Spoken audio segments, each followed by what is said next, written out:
देखिए, ये भारतीय जनता पार्टी हमेशा ओबीसी को लेके चलना चाहती है। अपर कास्ट सोचती है कि हमारी मुट्ठी में है।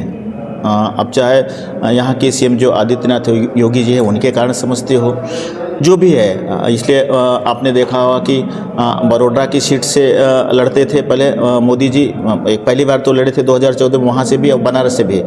तो बनारस वहाँ का छोड़ के बनारस से सांसद बने, वहाँ का चुना इसलिए कि उत्तर भारतीयों को वर्गलाने की बात रही उनको कि यहाँ से लोग धर्म से जुड़े हुए हैं।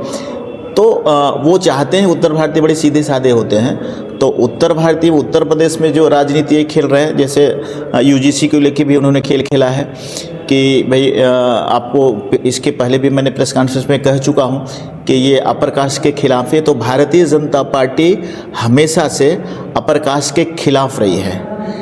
माननीय नरेंद्र मोदी जो प्रधानमंत्री हैं, जो गुजरात के रहने वाले हैं, महाराष्ट्र के लोग उत्तर भारतीयों को चाहते थे, लेकिन भैया शब्द देने का काम गुजरातियों का रहा। ये कभी भी गुजरात के लोग उत्तर प्रदेश वालों को कभी भी उनको अपना भाई नहीं बनाए।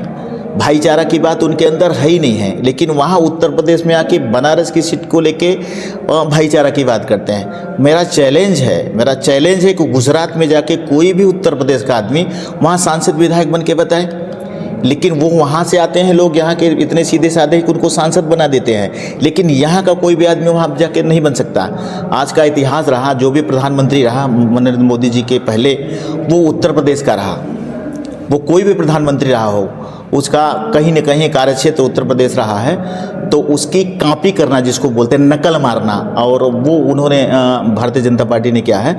तो कुल मिला के मेरा ये कहना है कि ये जो है भारतीय जनता पार्टी सिर्फ और सिर्फ अपर कास्ट के ठाकुर ब्राह्मण जो हैं उनके खिलाफ काम करती है, उनके खिलाफ साजिश करती है, उनके खिलाफ ही लड़ाई लड़ती है। चाहती है कि ओबीसी मेरे साथ में है, अपर कास्ट कहीं जाने वाले नहीं हैं, इसलिए ओबीसी को साथ में करना चाहती है। ये राजनीति। क्या यूजीसी भी इसी का नतीजा रहा जिस तरह से आप कह रहे हैं? बिल्कुल। मतलब ही क्या रहा उसका, इन्होंने भले कोर्ट में पेंडिंग है, लेकिन उन्होंने क्या किया है कि अब यूजीसी का मतलब पहले भी बताया था मैंने कि यूनिवर्सिटी में जो यूनिवर्सिटी से संबंधित जो कॉलेज हैं, वहाँ पे अगर हमारे बच्चे ठाकुर ब्राह्मण के बच्चे चले जाएं वहाँ पे अंदर, तो फिर उनको अगर वो किसी को कहते उस पर कोई केस लागू नहीं होता है। अगर वो कोई उनके ऊपर कहता है तो कटाक्ष करता है तो, लेकिन अगर वो किसी को कहते तो उस पर केस लागू हो जाती है। कहाँ का न्याय है? तो ये तो अपमान है बच्चों के साथ, स्टूडेंट के साथ। वो ये तो अपमान की बात है ना। जो छात्र हैं, हमारे छात्राएं हैं जो यूनिवर्सिटी में जाएंगे, तो वो तो उनके साथ अपमान है। तो यूजीसी का एक मतलब ही नहीं, इससे देश का विकास थोड़ी होता है।